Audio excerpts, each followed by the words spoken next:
The Candid Corner presents the Blerdification Station with your hosts, Coach Bob, Mr. Lewis, and MG the Great. Welcome.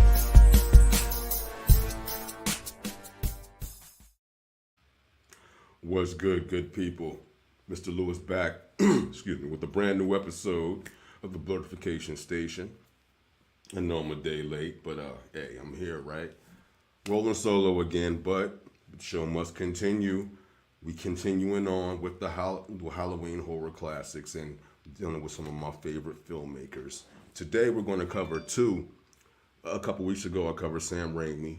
This week I'm going to cover Wes Craven and Stephen King.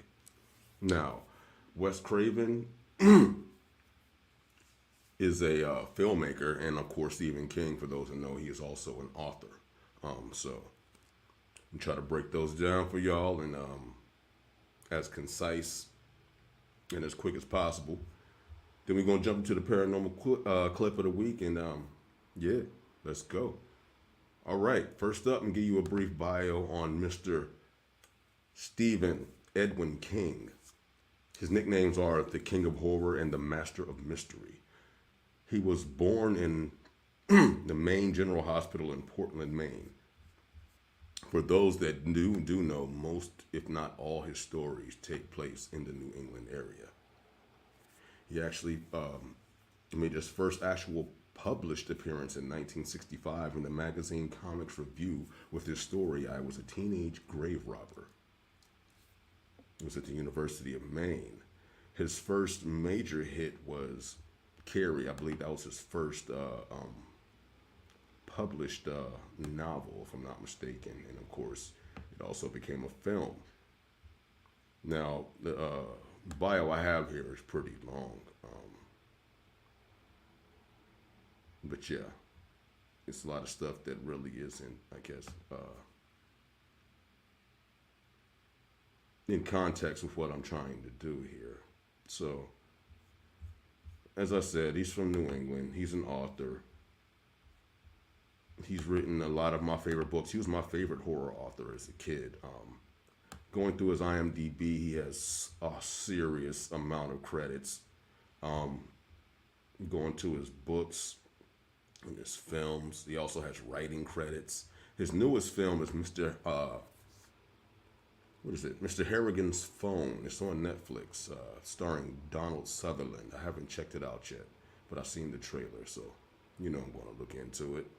My first book I ever read of his, well, to rewind, I remember many of friends would always talk about Cujo, the movie Cujo, and I never got a chance to see it, at that age. My mother wouldn't let me see it.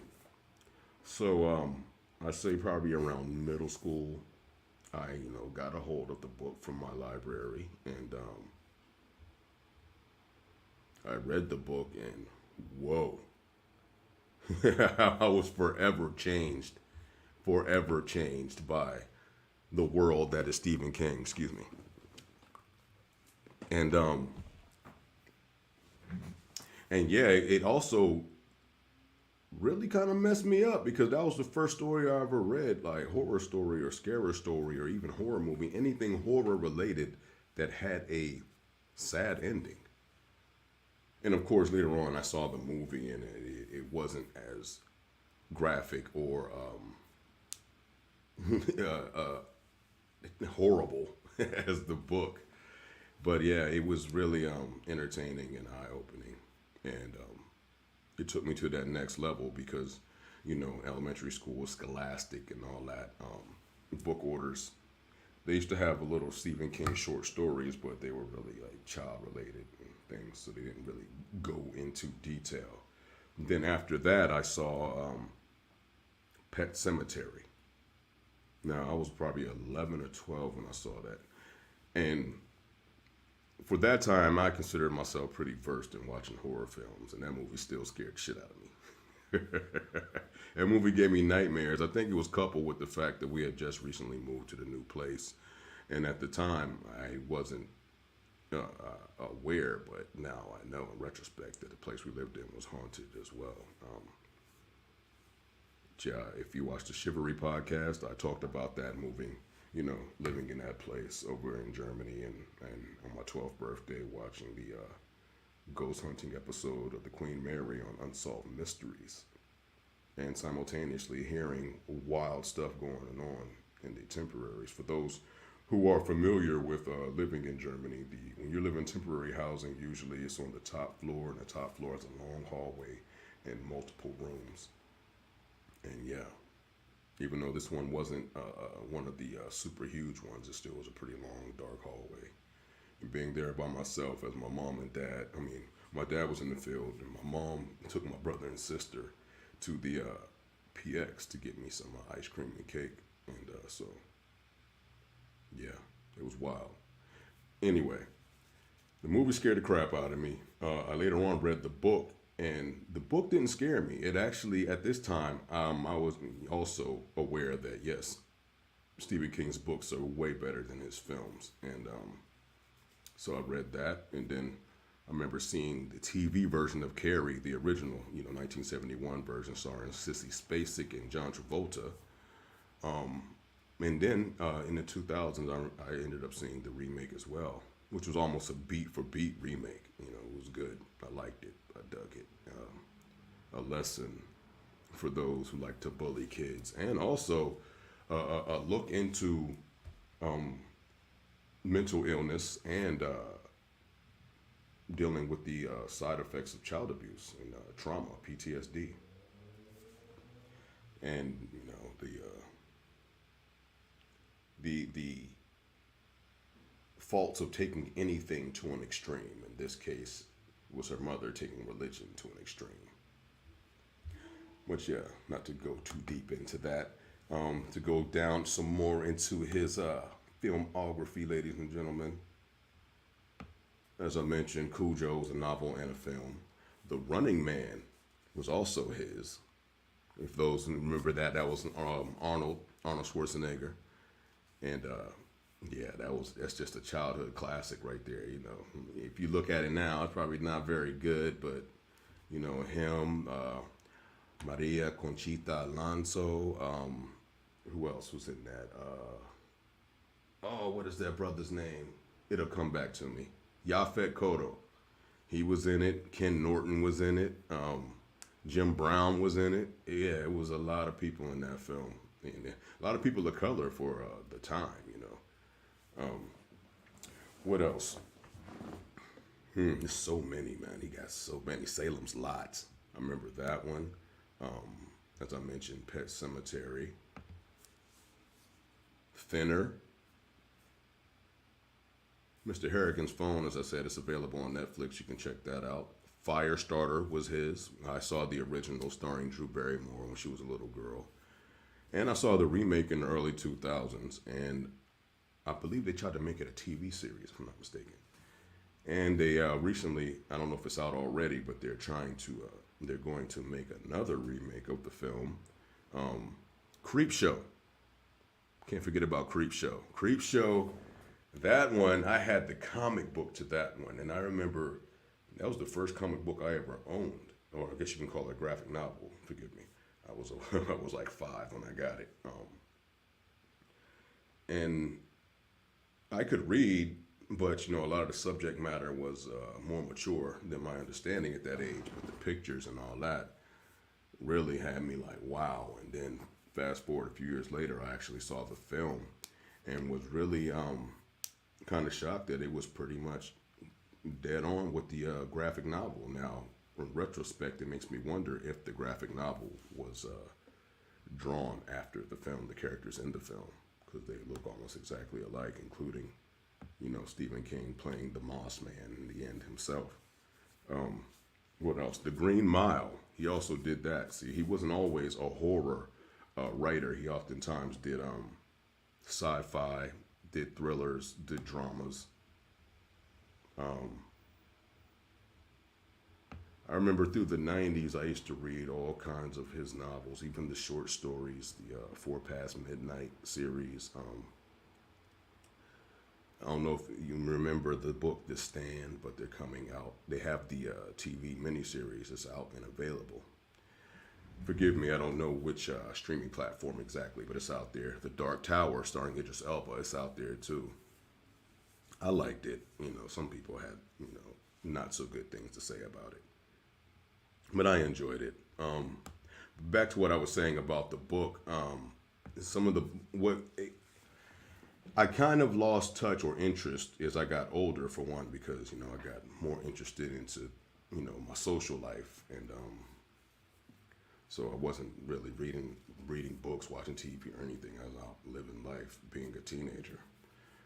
But as a young adult in the army, I picked up books and interest again, and I would during my downtime would read books and would read Stephen King novels, and there was one that kind of rubbed me the wrong way. I won't go into detail, but it was kind of problematic, and so I kind of left Mr. King alone for a number of years after that, maybe about 10 years. And I can't remember the name of the book that actually brought me back to him, but it's basically a story of a ghost. Oh, Bag of Bones. Bag of Bones. That was the first book. That's the last book I read of his. And since then, I really have been reading more fiction-based books, I guess, because around that time I started going to college and becoming more into history and other subjects. So, horror took a back seat. But yeah, let me know in the comments section, what's your favorite Stephen King film or book, because I'm sure he has plenty of fans out there. I mean, I know a lot of my peers, we all agreed back in the day about, a lot of his films, a lot of his books, a lot of his short stories, a lot of the TV shows. I forgot, what is the name of that show? It was out in the 90s. The movie starred Christopher Walken, but the show, if I'm not mistaken, starred Philip Michael Hall. I think that's his name. Either way, it'll come back to me. My memory escapes me right now. But moving right along, we're going to jump into Mr. Craven here. The late Mr. Wes Craven. Now, his bio is a lot shorter, so I'm going to read the whole thing to you. He has become synonymous with the genre-bending and innovative horror, challenging audiences with his bold vision. Wesley Earl Craven was born in Cleveland, Ohio. His first feature film was The Last House on the Left, 1972. Now, I saw the remake of that and did not know until I started doing research on him that he actually made this. And he made a couple of Grindhouse classics too, but I'll get into them as I read along. Last House on the Left, he wrote, directed, and edited. Craven reinvented the youth horror genre again in 1984 with the classic A Nightmare on Elm Street, which is another favorite of mine, like the original. I mean, I like the whole, whatchamacallit, but the original, I did not see the original till I was older. It's like I kept seeing glimpses of it, but it seemed like before the internet and all that, and before I had it on VHS or DVD, I only had it on TV to catch it, and oftentimes they only showed like the sequels. And the same thing with Friday the 13th, but that's another topic. A Nightmare on Elm Street, 1984, was a film he wrote and directed, and though he did not direct any of the 5 sequels, he deconstructed the genre a decade later, writing and directing the new audacious New Nightmare, which was nominated as Best Feature at the 1995 Independent Spirit Awards and introduced the concept of self-reflexive genre films into the world. In 96, he released Scream. Yes, he's also the man behind the Scream series. Now, there is mixed reviews. I have mixed emotions with Scream. I like it because it's Wes Craven's classic, a good teen slasher. But of course, by the time I was, coming of age, it was kind of cliche. It was kind of cliche. It was kind of played out. So, it was kind of like, yeah, this is cool, but nah. But he came out with Scream 1 in 96, Scream 2 in 97, and Scream 3 in 2000. He offered the opportunity to direct a non-genre film for Miramax Helm Music of the Heart. a film that earned Meryl Streep an Academy Award nomination for Best Actress. The same year, in the midst of directing, Craven completed his first novel, The Fountain Society, published by Simon & Schuster. Recent works include 2005 psychological thriller Red Eye, which came out in 2005, and a short rom-com segment for the ensemble product Paris Je t'aime in 2006. Now see, just like Stephen King, well, unlike him, he has other genres, but he does it in film as opposed to books. In later years, Craven also produced remakes of two of his earlier films for his genre fans. The Hills Have Eyes, 2006, and The Last House on the Left in 2009. Now see, like I said, until I did the research, I did not know that he was behind the remakes too, because The Hills Have Eyes, he made the original in 1972. And that's a grindhouse classic. If you tuned in last week, I talked about the grindhouse genre, and I talked about Quentin Tarantino's film that was a dedication to the genre. Just as we continue, Craven has always had an eye for discovering fresh talent, something that contributes to the success of his films. While casting A Nightmare on Elm Street, Craven discovered the then unknown Johnny Depp. Craven later cast Sharon Stone in her first starring role for his film Deadly Blessing. He even gave Bruce Willis his first featured role in an episode of TV's mid-80s edition of The Twilight Zone.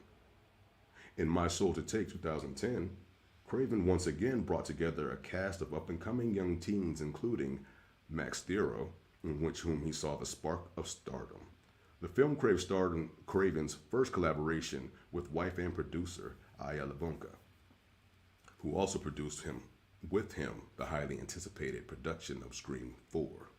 Craven's Scream 4, 2011, reunited the director with Dimension Films and Kevin Williamson, as well as with stars Neve Campbell, Courtney Cox, and David Arquette, to reboot the beloved franchise.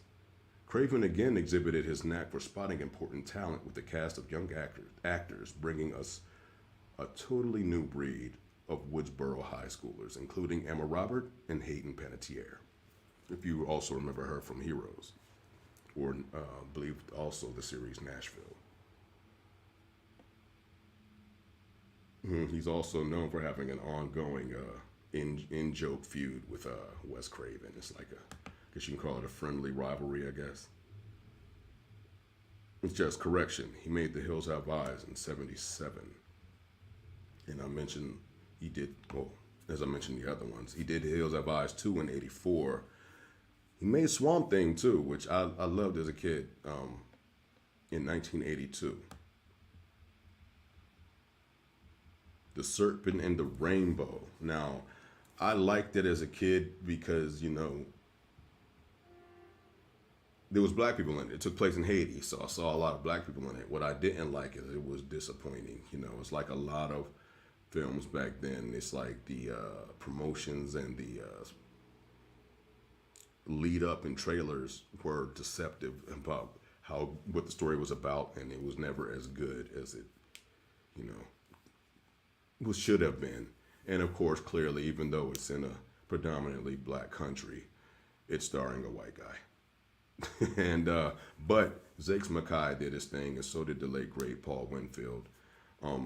Shocker, that's one of my personal favorites. I mentioned that last week.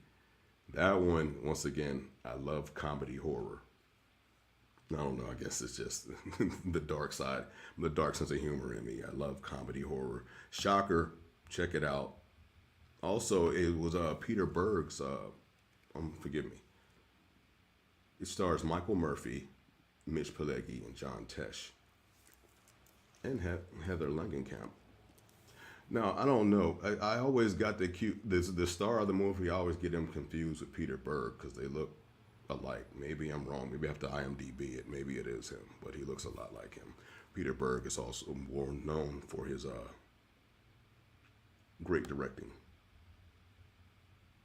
He made The People Under the Stairs in 1991, another horror comedy, and it starred Brandon Quinton Adams, Everett McGill, Wendy Roby, and A.J. Langer. I like that one too because it starred, as a kid, if you've seen Michael Jackson's Moonwalker, it was the same little kid who was basically mastering Michael's moves in the after the Smooth Criminal Video in the movie. He did Vampire in Brooklyn as well. Now, as far as novelty and just seeing Eddie Murphy on the screen, and of course the gorgeous and incomparable Angela Bassett, it was it didn't. A lot of people said didn't like it, but it was a solid movie. I even watched it not too long ago again for the first time since it came out in theaters, and it holds up. And Alan Payne and Kadeem Hardison, and they did their thing, and so did the late great Pops John Witherspoon. Yeah, it holds up. It's solid to me. So yeah, that's what it is, y'all. Scroll down. If I'm not mistaken, Scream 5 is about to drop. Now, of course, unfortunately, Mr. Craven won't be a part of this because he passed away from brain cancer in 2015. So rest in peace to him. And yeah, like I said, go out and check these guys out. They have plenty of their films and shows available on all the streaming platforms. Just go to the IMDb pages, go to their movies and films, type them in. They're all over the place, man. It's probably even projects I've seen that they're a part of that I don't even know of yet. They've had their hands all over stuff. But yeah, that's my favorite two. Other two more of my favorite filmmakers / authors. And next week we're gonna have something special for y'all lined up. You know what I mean? If it's just me again, then I'll be showing up by myself. But either way, we're gonna do a little something to kick off the the Halloween holiday and finish off this Spooktoberfest here. Gonna take a quick break. Then we're gonna get into the paranormal clip of the week. Appreciate y'all for rocking with me. Stay tuned, y'all. Man, Cat Daddy, you ever seen the Superman? Man, that Superman, bruh. Man, he got all the finest women that all over. He got all the finest women on different planets, man. Man, he don't got no Lincoln. He ain't got no Ford and no Mercedes. This dude got a cape, bro, a Cadillac cape, and he just take that Cadillac cape and he fly zoom, baby. He zooming, daddy. It's 1970, and everybody need a superhero, right? Cat daddies and ladies, check out my dude, the pimp of the air, Superman.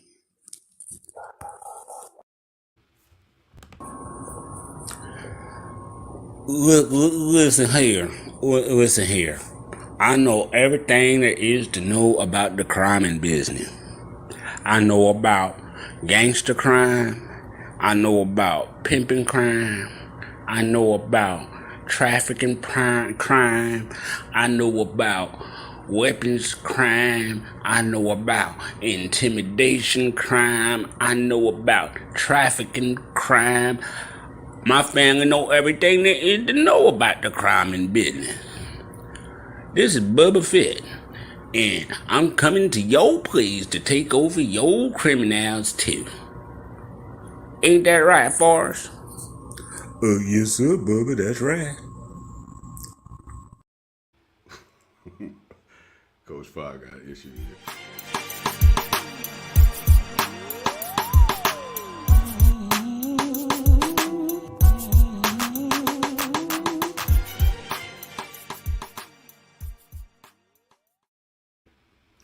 What up? I'm back. This week's episode, clip of the week, is coming from Inside Edition, and to set it up, it kind of reminds me a lot of what MG sent me the other week of what he's seen in his garage. But I don't want to spoil that too much when the brother gets back into the country, because he's traveling worldwide. I told you we some of the most interesting blerds in the world.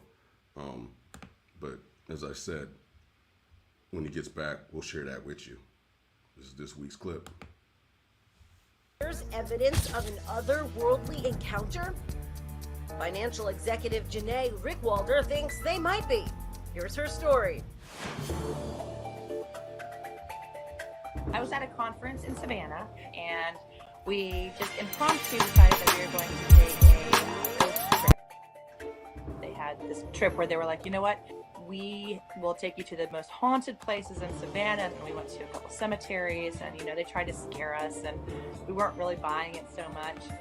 Then they took us to what they called the most haunted house in Savannah.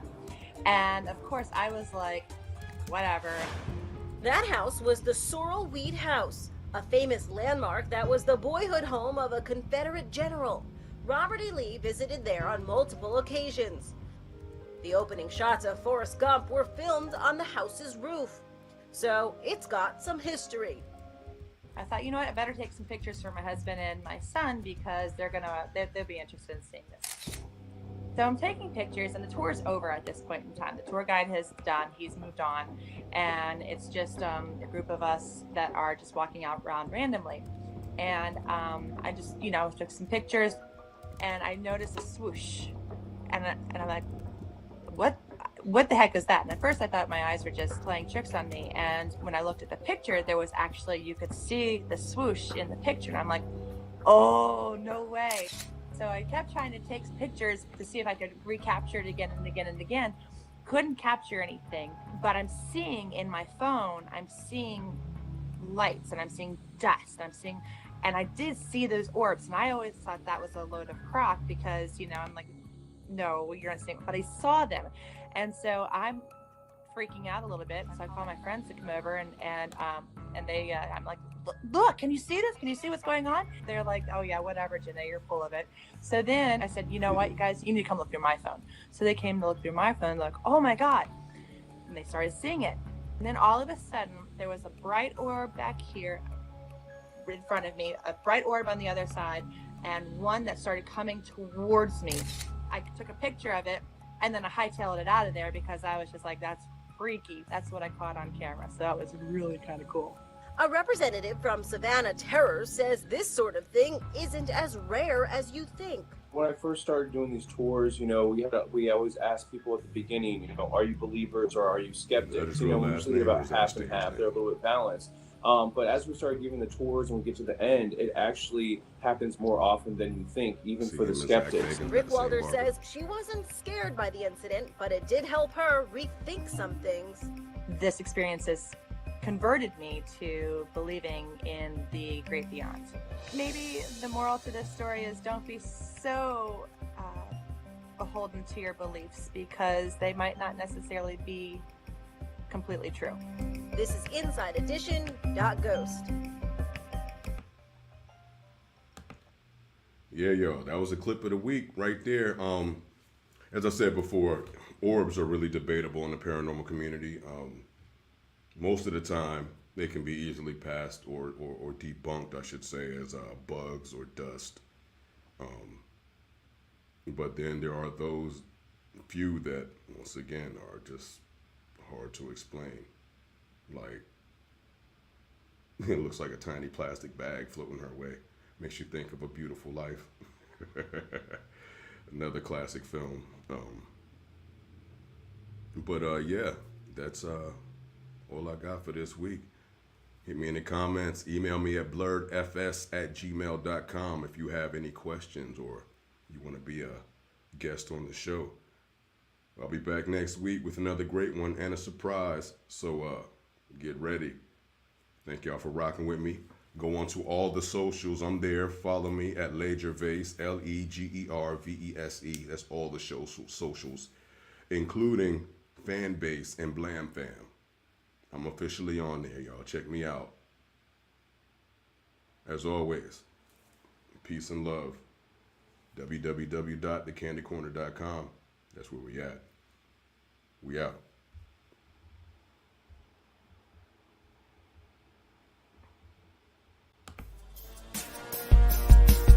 The Candid Corner presents the Blerdification Station with your hosts, Coach Bob, Mr. Lewis, and MG the Great. Welcome.